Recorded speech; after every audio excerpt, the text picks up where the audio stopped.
అంటేనే మనందరికి గుర్తొచ్చేది సీతా స్వయంవరం. అంతకంటే గొప్పగా ఇంకొకటి జరగలేదు. ఇంకా దగ్గరలో కూడా మనకు శ్రీరామ్ నవమి పండుగ ఉంది కాబట్టి దానికి సంబంధించి ఒక సెగ్మెంట్ అయితే నేను ప్లాన్ చేశాను. ఆ సెగ్మెంట్ చూసాక రష్మి నీ మాటలు ఏంటో వినాలని నాకు ఉంది. సో సెగ్మెంట్ కి వెళ్ళిపోదాం. అయితే బోలో జై శ్రీరామ్.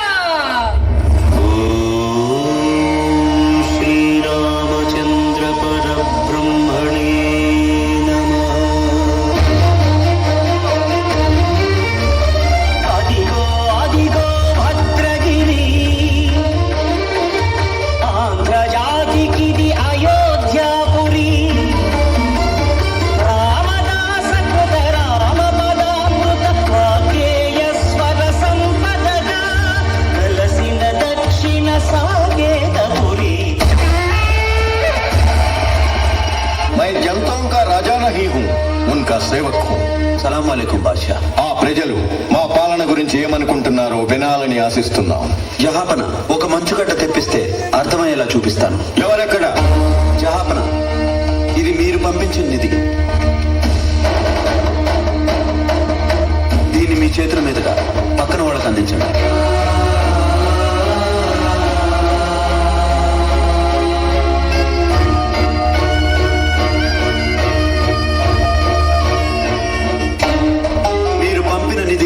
అధికారుల చేతులు తడిపి సామాన్య ప్రజలు చేరేలోగా ఇలా అయిపోయింది. వా శభాష్. ఇక ముందు ఇలాంటివి జరగకుండా నిఘా పెడదాం. గోపన్నను వెంటనే హస్నాబాద్ తహసీల్దార్ గా నియమించండి.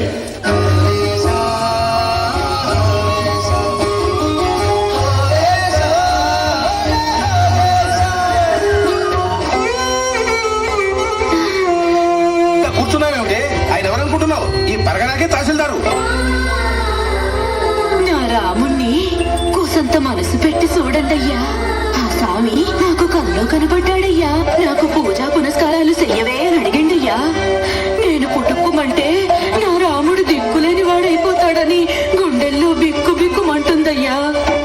రాముడికి మందిరం నిర్మించే వరకు ఇదే మా ఇల్లు. ఆ రాముడే వచ్చి చెప్పినా ఈ రాముడికి మందిరం కట్టే వరకు ఇక్కడి నుంచి కదిలేది లేదు. ప్రతి మనిషిలో ఉన్న దైవ భక్తిని తట్టి లేపుతాను. వాళ్ళిచ్చిన చందాలతో నీ గుడిని నిర్మిస్తాను. ఏమంతా నేను చూడండి. జై జై రామ, జై జై రామ, పావన నామ, పావన నామ, నిత్యము నిన్నే ఆహా రామ, రామ రామ.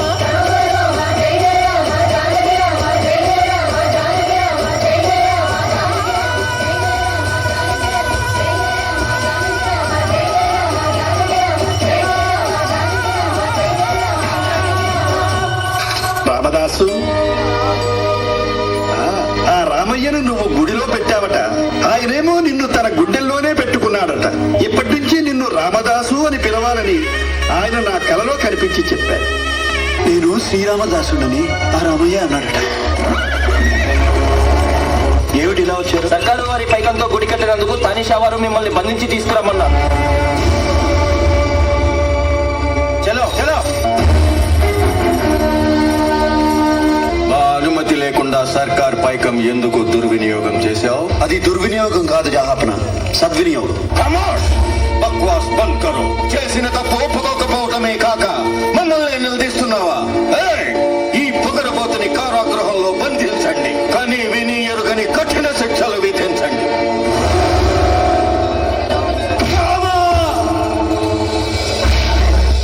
ఇక్ష్వాకు కుల తిలక పలుకవే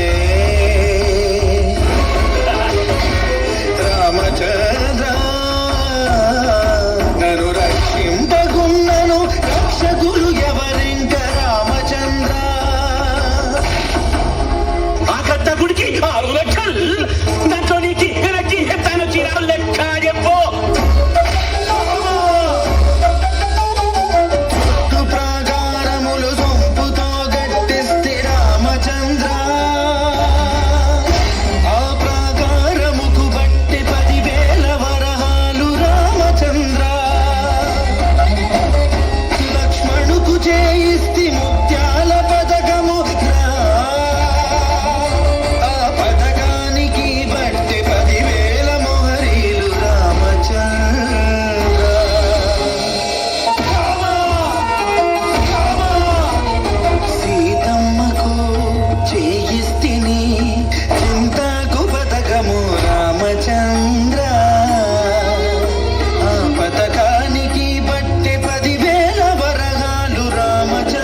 చేశాం. ఆ రామదర్శనంతో మా కళ్ళు తెరుచుకున్నాయి. మమ్మల్ని మన్నించండి. మీకు పాపం ఎక్కడిది ప్రభు? పతిత పావనుడైన శ్రీరామచంద్ర ప్రభు దర్శనం సిద్ధించిన పుణ్యాత్ములు మీరు. అసలైన పాపాత్ముడు నేను. అందుకే ఆ భాగ్యం నాకు కలగలేదు. కరుణాపయోనిధి నువ్వే దిక్కని నమ్మడమా, నీ ఆలయమును నిర్మించడమా, రామకోటి రచించడమా, సీతారామ స్వామి నే చేసిన నేరమనేమి. అదిగో శబరి, శబరి సకల ఫల ప్రదాతకి ఫలాలు తినిపిస్తోంది. శబరి నీకుతో పుట్టువా, ఎంగిలి పళ్ళను తిన్నావు, నీ రాజ్యము రాసి మాటినా, నీ దర్శనమే ఇమ్మంటిని కాని. రామ రసరమ్య రామ రమణీయ రామ రఘువంశ సోమరణ రంగ వీర రాక్షస విరామ కమనీయ కామ సౌందర్య సీమ నీరద శ్యామ నిజ భుజోత్తమ భోజనల రామ భువన జయ రామ పాహి భద్రాద్రి రామ పాహి. ప్రేమరసాంతరంగ హృదయంగమ శృంగ శుభంగరంగ బహురంగద భంగ తుంగ సుగుణైక తరంగ సుసంగ సత్య సారంగ సుశ్రుతి విహంగ పాప పృథు సంఘ విభంగ గరుడ గమన రారా.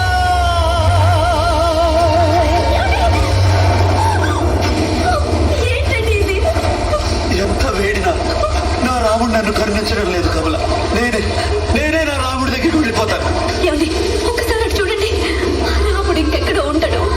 తన నమ్మి కొలిచే భక్తుల హృదయాల్లోనే కొలువై ఉంటాడు అని రుజువైంది కదా. నా స్వామి నా గుండెల్లో. అవునండి. చూస్తాను నా రాముడు నా గుండెల్లో ఉన్నాడో లేదో చూస్తాను. నేను భక్తుడు కాదు, నా గుండెలు చీల్చి మరీ తెలుసుకుంటాను. అదిగో! జై శ్రీరామ్!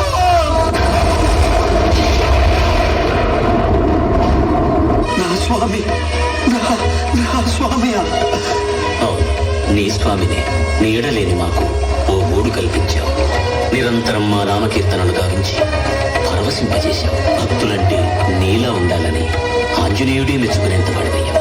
స్వామి, ఆ ఆనందలోకాన్ని అనుగ్రహిస్తావు. అదేమి ఆనందలోక స్వామి. ఆనందం అంటే నీ స్మరణ, ఆనందం అంటే నీ కీర్తన, ఆనందం అంటే శ్రీరామకోటి రచన. అవన్నీ లేని ఆ లోకం ఆనందలోకం ఎలా అవుతుంది స్వామి? మా ఆత్మల్ని ఎప్పటికీ ఈ పావన భద్రాద్రిలోనే ఉండనివ్వండి.